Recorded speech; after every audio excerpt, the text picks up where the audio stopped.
sitting back and laughing their heads off when they see stories like this. Well, a couple months, but not even a month ago, there is a group of folks that do this thing every year. They do this thing called Podcast Movement, which is supposedly the world's largest community of podcasters, news, resources, and all sorts of things. And they had an event in Texas. And they allow people to sponsor the event. You can have booths, you can do all these things. And there was all these various podcast people that show up to it, various people that I know and that I've dealt with. And apparently they all got offended and they all had to run to their safe space because Ben Shapiro showed up and shook some hands and took a few photos. So what happened was Shapiro's unannounced arrival at the Daily Wire booth in the main lobby of the Sheraton Dallas Convention Facility on August 25th was met with objections by attendees who objected to Shapiro's views on abortion, LGBTQ plus rights, Muslims, all these things. And so the organizers tweeted an apology. They said that, in part, we owe you an apology. Yesterday afternoon, Ben Shapiro briefly visited the PM22 Expo Arena near the Daily Wire booth. Though he was not registered or expected, we take full responsibility for the harm done by his presence. Now, if you've seen the video that Daily Wire put up, he comes in a side door. He goes to their booth. He stands there for a little bit. People notice him there. They come over. They shake his hand. They tell him how great he is. They put him over. They take photos. They shake his hand, and he leaves.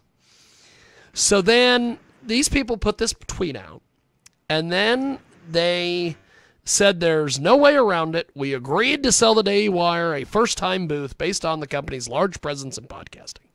The weight of that decision is now painfully clear. Shapiro is a co-founder. A drop-in, however unlikely, should have been considered a possibility. Many in the community are appalled not just by this incident, but about our choice to take money from the Daily Wire in the first place.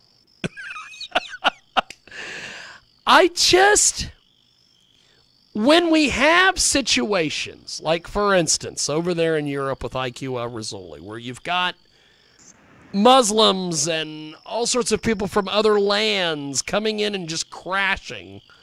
You've got an out-of-control border here in the United States. You've got the rich getting richer and the poor getting even more poor. You've got a president who's shaking hands with people that are invisible. The best thing that people are excited about and are offended by is an appearance by a guy who went to a booth, shook hands with people who were fans of that booth, and then went out a side door.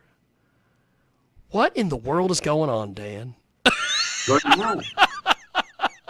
By the way, you're going mad in America more than anybody else. Only in America, I swear to you. It's not happening in China. It's not happening in Australia. It's not happening in Europe. It's happening only in America.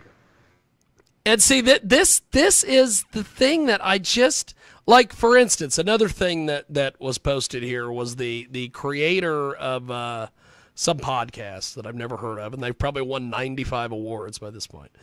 The company's messaging was overlooked. Those of you who called this unacceptable are right. In 9 wonderful years, growing and celebrating this medium, podcast movement has made mistakes. The pain caused by this one will always stick with us. We promise that sponsors will be more carefully considered moving forward. What? Just out of curiosity, did you go to that convention? No, I would never go to anything like this. I have 1 or 2 conventions that I go to every year, and they are not having anything to do with podcasting, and we all know what they are. So the thing that, well, then today, The All Access, the big radio trade website, posted that Cumulus Podcast Network has now pulled its sponsorship of Podcast Movement in response to the conference's apology for Ben Shapiro's surprise appearance at Dallas. Cumulus said their advertising sales representative for Daily Wire, Shapiro's content platform, which distributes the Ben Shapiro Show through its Westwood One subsidiary. They said that Cumulus Media is, every voice matters, and we support conferences and trade events where differing political opinions can be expressed. We are dismayed and disappointed by Podcast Movement. And they basically have said that they're not going to sponsor the 2023 event, and they're pulling all their money. And the thing that gets me about this is, why are so many people just so angry and upset? Here's the deal. If I was at this event and Ben Shapiro walked in and did some autographs at a booth, I got news for you. I probably wouldn't even know he was there until someone said, "Did you know that Ben Shapiro was here?" I wouldn't even have known he was there. I just find this so strange, Dan. Yeah, no, I understand what you're saying, and I certainly appreciate it. But it shows that people have lost their sanity. Yes, that's basically the bottom line. That's it. There's no rhyme or reason. There's the idea. There's a. I can't remember it all, so I won't try and. No. You. I'm thinking about what I just did in the video that I just shot. It comes back to this fundamental idea, and I'm not throwing a commercial, Jim.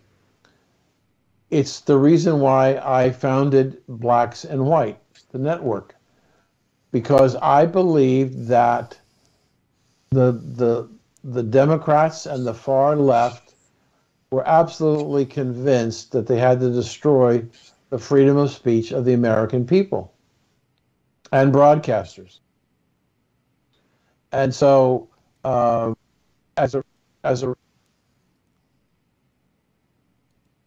go ahead. No, go ahead, my friend. Go ahead. Jump in. I thought IQ was going to say something.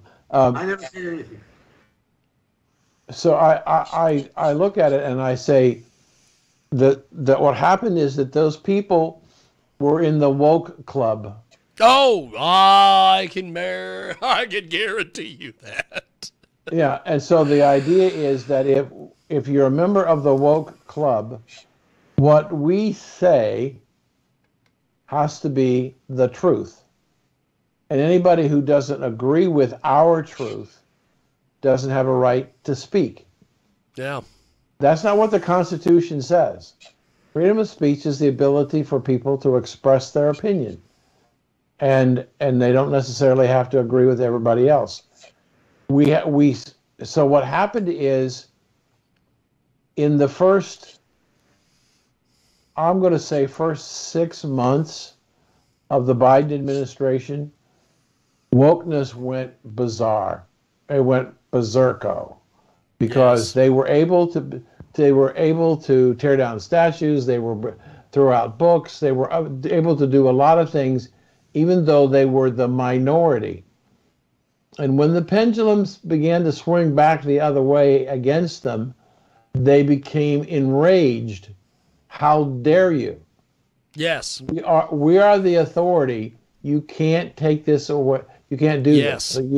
And so that's what happened, is that they've begun to understand that America is not buying their story, and they have to do more and more outlandish things to try and keep in the spotlight, if you would, of relevance.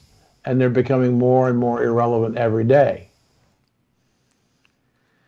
Yeah, I just find this so strange that no, there's no question. It's not the country that you and I grew up in, Jim. No, No, no, no. This And is... it changed in a relatively short period of time. Relatively short period. It just didn't happen overnight, but it changed in a relatively short period, considering the history of our nation. And so, as they see their relevance coming under attack, they will become more vicious in their attacks. Well, and I think also, which I have, I have a lot of high hopes that things like this are not going to be, you know, not going to be the norm, because I remember last year, or no, it was a couple years before. It was before we did the whole COVID thing. The Young Turks, which are a progressive, liberal, you know, Democrat, they're the complete other side of what Alex Jones and folks are. And the Young Turks did a story one time about a daddy-daughter dance that was supposed to take place somewhere. And there was a lesbian couple that threw a giant fit about it being called a daddy-daughter dance, because they were in a lesbian relationship and they didn't have a daddy in the group, and it was a daddy-daughter dance. And they threw this giant fit, and they were trying to get, you know, boycotts and all sorts of stuff going. Right. And the Young Turks, Jink and Anna, were like, who cares? Let them have their dance. they didn't understand that they're like, if you don't like it, don't go to the dance. Right. And I'm like, okay, so there is a limit to the woke craziness. It's just, we got to get there, I guess. Well, yes, we have to get there, but I think that there's an important issue that you're raising, and you're raising it indirectly. And that is that I've been saying all along that we do not know, still do not know, to the extent that the wokeness of the teachers' unions have contaminated our schools. Yeah. We don't know. We see every day, we see a story about what's going on in a particular school, and parents are not being told and about whatever's happening to their son or daughter, and the teachers are adamant that they're not going to do it. They're not going to tell the parents that they're counseling this particular male or female to change their orientation and change their pronoun and whatever. Yeah. There's nothing to do with going to school. So, we have a little bit of time left. I have a question for Mr. IQ. Yes. IQ. You still there? Of course. Tell me about your new prime minister. It's a female. Most of the time.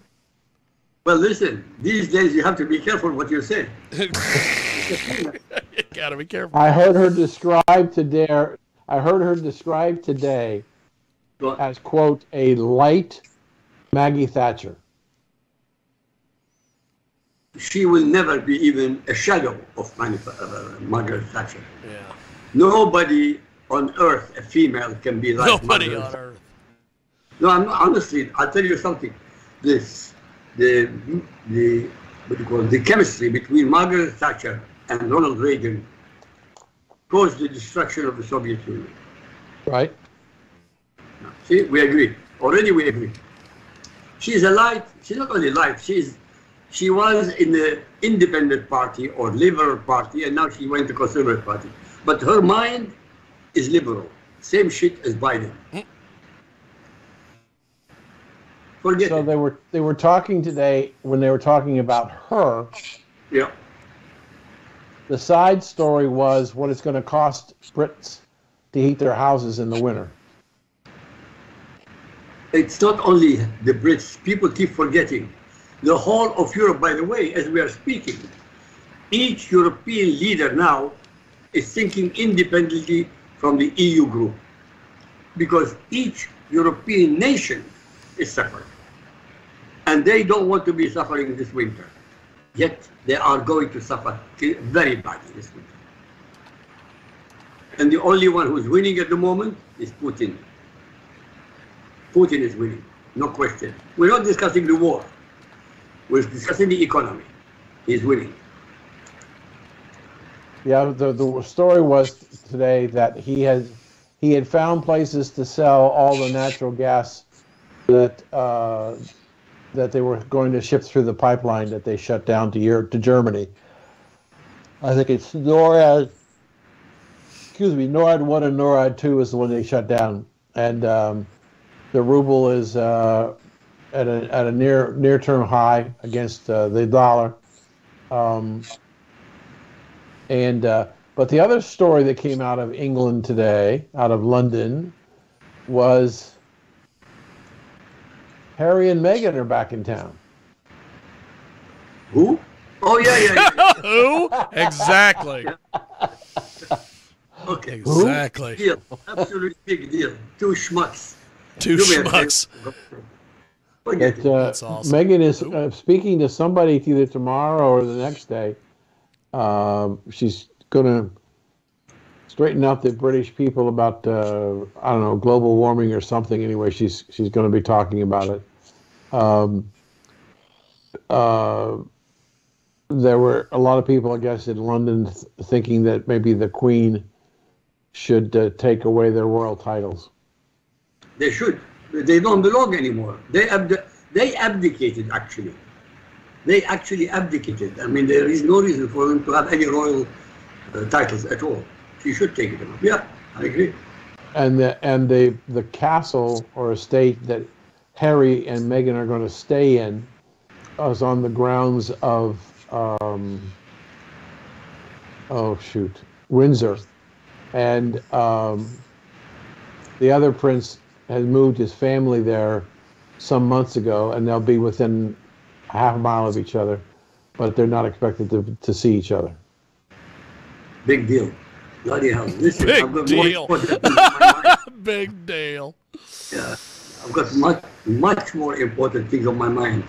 I'm writing an article trying to figure out why the Europeans and the Americans are calling Putin a terrorist nation and Russia, and yet they're negotiating with the most terrorist nation on earth called Iran. I want to know. What is the difference between the terrorist nation of Russia and the terrorist nation of Iran? Why are they trying to lift the sanctions of Iran while imposing sanctions on Russia? I want to know. Nobody is asking the question. Nobody. And nobody will. Oh, so the question I would ask you about what you just said would lead one to believe, as we would say in America, Jim, does somebody in Iran have the goods on Biden? I don't understand. And some of the other leaders in Europe? I honestly don't think so. We're going to work like the conspiracy theories on Trump. Do they have the Russians have got something against Trump? Forget it. Biden is an asshole. Simple. It's not complicated. But the tragedy. That's a little descriptive. Well, listen, I want to understand the European Union. They know and they agree that the Ayatollahs are a terrorist nation. They know these Ayatollahs have destroyed the nations of Iraq, of Yemen, of Syria, and of Lebanon. And they're spreading their terrorism through the proxies in these nations. And yet they want to talk to them. They want to lift the sanctions. Nothing in this dialogue makes sense. Nothing. Zero. So Iran will go for the bomb and is going for the bomb until Israel stops it. So let me follow what you're talking about with another story related to what you're talking about. Here's what I don't understand. Russia's got a boatload of oil and natural gas, and they're selling it to anybody who'll buy it from them. And they're selling hundreds of billions of dollars worth. Now, the arrogance of the G7, they've decided they're going to try and set the price that they want to pay Russia for the oil. Oh, yes, that's a joke. Do me a favor. How arrogant and stupid is that to say, we're going to tell Russia, I'm not paying anything more than $5 a gallon for this oil. Like, okay, we'll sell it someplace else. I mean, I don't understand the logic, the arrogance, if you would, of a country that is almost all of the European nations are dependent upon Russian oil and gas or foreign sources of oil and gas for their countries to survive. And yet they're going to say, no, well, we're going to tell Russians how much they can charge us. Not going to happen. What kind of arrogance is that to decide we're the G7, we're Europe, whatever? I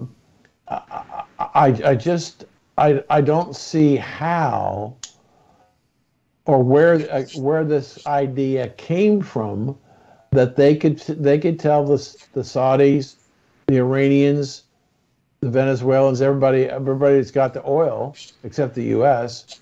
How much they're willing to pay. Dan, would you believe it if I told you that 3 of the top reporters in the Arab world said exactly the same thing? Do you believe that? They asked the question, who the hell do they think they are to tell us at what price we are selling? You don't like it? Go lump it. Go die of starvation and die of lack of heat. We decide the price, not you. Yeah. So, hey, I'm going to jump out on a big limb here, Jim, and I'm going to make a prediction of what's going to happen. As we get into the winter, and the Europeans don't have a source of natural gas or crude oil from Russia, and the other OPEC nations around the world are not going to give them a step up to make up for the shortfall that's being taken away. European leaders, not publicly but privately, are going to start making overtures to the Biden government. You got to give us oil or natural gas. You got to start pumping like crazy. And Biden will cave. He has no choice, by the way. He will have no choice. Absolutely no choice, because the alternative... Now, if you think those people at that convention in Dallas went nuts, wait till the woke finds out that the United States is increasing its oil production and natural gas production to support, quote, our partners in Europe so people don't freeze to death and die during the winter. That's what I think's coming. No, you're right. You're absolutely right. There is no other choice, because Mohammed bin Salman already, you've got to read the Arabic news also. You've got to listen to them, because that's where it's coming from. They reduced the oil production by 100,000 barrels a day. Now, Saudi Arabia cut down 100,000 barrels a day. They cut it today. Okay? They are not willing, and they will not go and support the Europeans to decide what kind of price of oil and how much oil they will produce. They will produce whatever they decide for their own economy. Every European leader will have to do exactly the same thing for his own people, as I said. Otherwise, there will be an explosion. How you want to describe it, I don't know.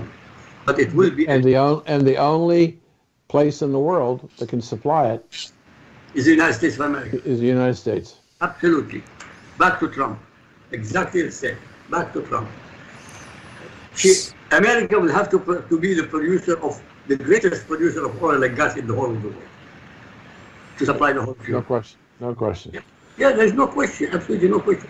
And the idiots, they have to start asking and demanding now, not wait another 6 months.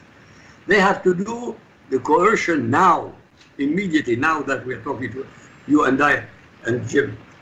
They have to do it now. They can't wait. They shouldn't wait. They can't wait till the winter's here, because it'll never happen. We won't get there in time to do anything. Jim, we got about 5 minutes. I just wanted to just change the subject just a little bit. IQ, you missed a great time that Jim and I had last week. Jim did 2 interviews with me on my 2 new books, the Sad Eyes and the Lincoln book, and I got great interviews, and we're gonna put them on the Black and White Network on the bookshelf, Dan's bookshelf, and I just wanted to thank Jim for his generous time in putting up with me and my storytelling. I'm sorry. I wasn't on. I don't remember why. I remember why. Jim didn't call me. No, I think we were just doing Dan one-on-one for that. But I will have to say we had a guest last week on with me and Mazzella and IQ on a Thursday show, and I am trying to get him on with you, Dan, and IQ sometime. Okay. His name is Michael Butler, and he has a book. It is an interesting book. It is called Without Redemption. It is the story of the freeway killer Bill Bonin and his 5 accomplices and how one basically got away. And it is an interesting deal. It's a book that Vonda Pelto, a PhD, and Michael Butler wrote, and it solves 2 40-year-old murder mysteries.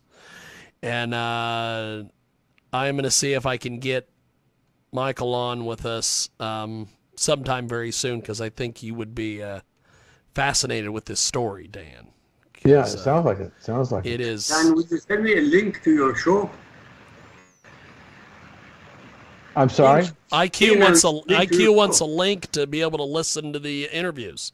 Oh, okay. Yes, I'll take care of that. I'll do that for you. Not a problem. Please, thank you. Well, before we go, let's start with IQ. IQ, how do we get your books and everything? The same. They're Barnes & Noble, Lifting the Veil.